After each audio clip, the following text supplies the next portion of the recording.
is Dr. A.K. Srivastava.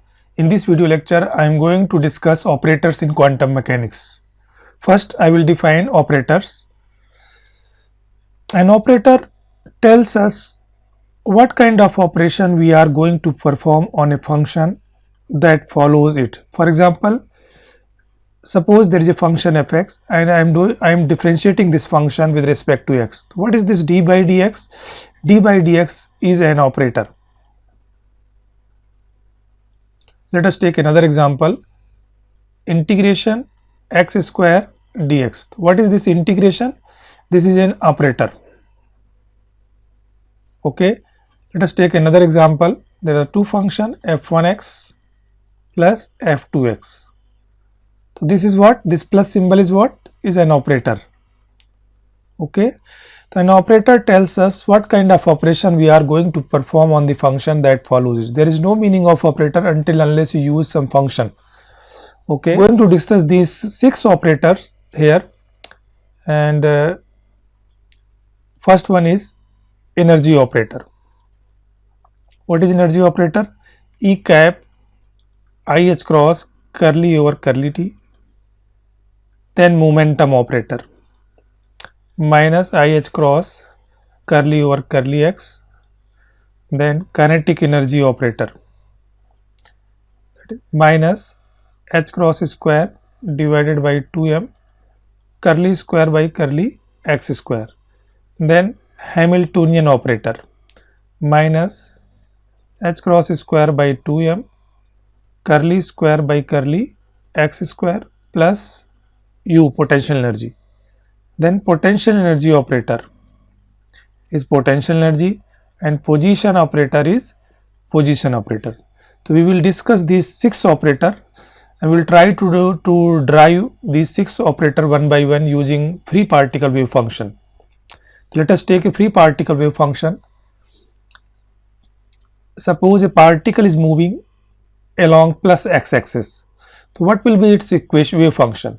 What will be its wave function? Its wave function is given by a e raised to the power minus I omega t minus x upon v is the velocity. Okay, and what is omega? Omega is the angular frequency. You can write like this: omega is equal to 2 pi nu. Nu is the frequency. So then what is the wave function now? A e raised to the power minus 2 pi nu, I am multiplying here, nu t minus nu x divided by v. Now what is this this nu? Nu you can substitute from here. What is this energy relation? I am using here E is equal to h nu. What is this nu? Nu is equal to E upon h. Okay, this relation becomes psi is equal to a e raised to the power minus, here it should be minus I, minus 2 pi I, and this nu is what? E by h minus x by lambda. What is this lambda? Lambda is nothing but v upon nu. Okay. Now what is this lambda? Lambda we can use here. De Broglie relation. Lambda is equal to h upon p.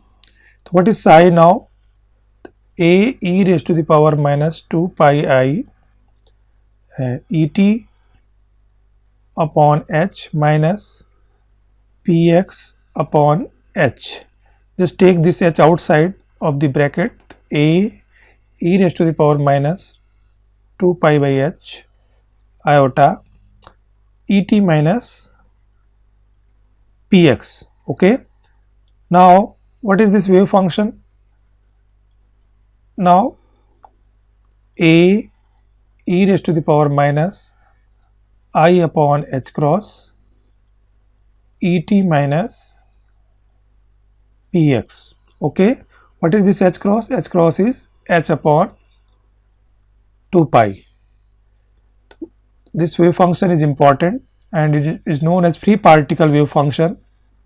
This is known as free particle wave function. The particle is moving along plus x-axis, having energy E and momentum P. We can write wave function like this: psi is equal to a e raised to the power I upon h cross et minus px. I am going to use this wave function to find all these operators. What we will do, I am going to differentiate this wave function. Let's suppose this is equation number 1. To differentiate this equation number 1 with respect to t,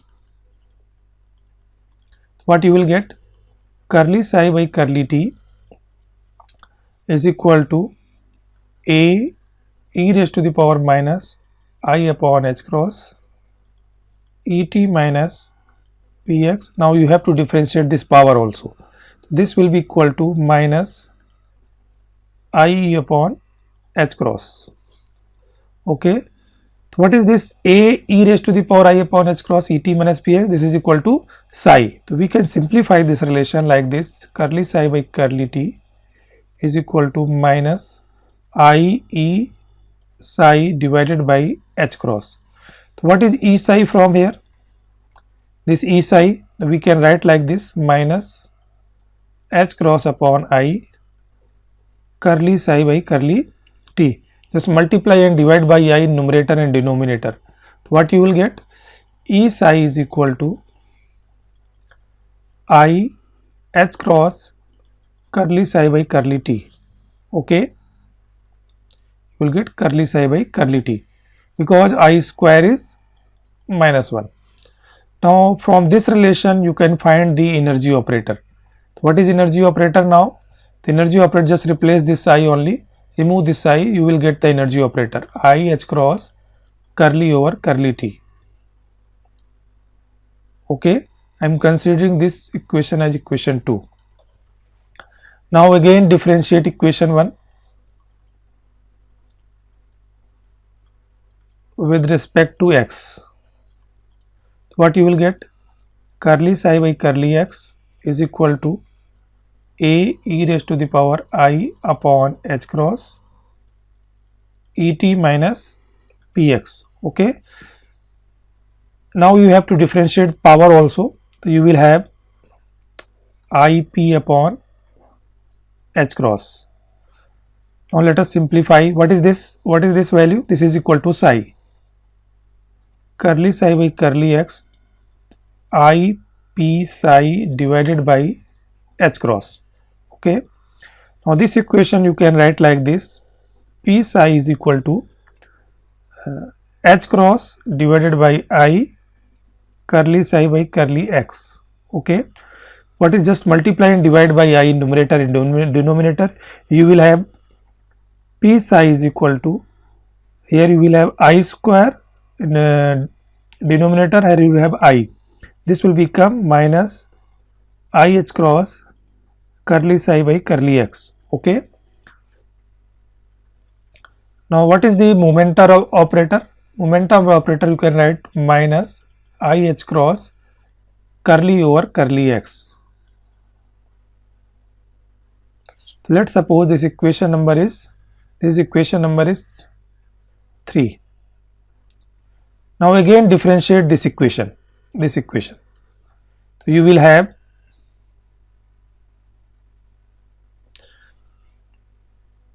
curly square psi over curly x square, a e raised to the power minus I omega I upon h cross et minus px, and here again you will have ip upon h cross whole square. This is what? Psi. Curly square psi over curly x square. This you can write minus p square psi, because this is psi, divided by h cross square. So what is p square psi from this relation? So p square psi you can write minus h cross square curly square psi over curly x square. Okay. Now what is this kinetic energy? Kinetic energy you can write p square by 2m. So if you operate psi both sides, you will have this kind of relation. Now substitute the value of p square psi from here. So what is the value of Ke psi, kinetic energy? Psi is equal to minus h cross square by 2m curly square psi over curly x square. So what is kinetic energy operator now from this relation? The kinetic energy operator is given by, just remove psi only. So minus h cross square by 2m curly square by curly x square. This is kinetic energy operator. Okay, now next operator is Hamiltonian. What is Hamiltonian? Hamiltonian is nothing but total energy. What is Hamiltonian? It is total energy, means kinetic energy plus potential energy. Just operate psi both the side. S psi is equal to kinetic energy psi plus u psi. Now just substitute the value of kinetic energy psi. Just we calculated here. K is psi, this one, minus h cross square by 2m curly square psi by curly x square. So what you will get? S psi is equal to minus h cross square by 2m curly square by curly x square psi plus u psi. Now if you remove psi, you will get Hamiltonian operator, minus h cross square by 2m curly square by curly x square plus u. This is Hamiltonian operator. Okay. Now what is operator form of potential energy? Operator form of potential energy is potential energy only. And operator form of position, position is what? Operator form of position is same as position. So these are the 6 important operator, and I am going to use these operator to get Schrodinger equation. So in the next video, I will apply these operator to find this Schrodinger equation. There are two types of Schrodinger equation, time dependent and time independent Schrodinger equation. Thank you for watching this video.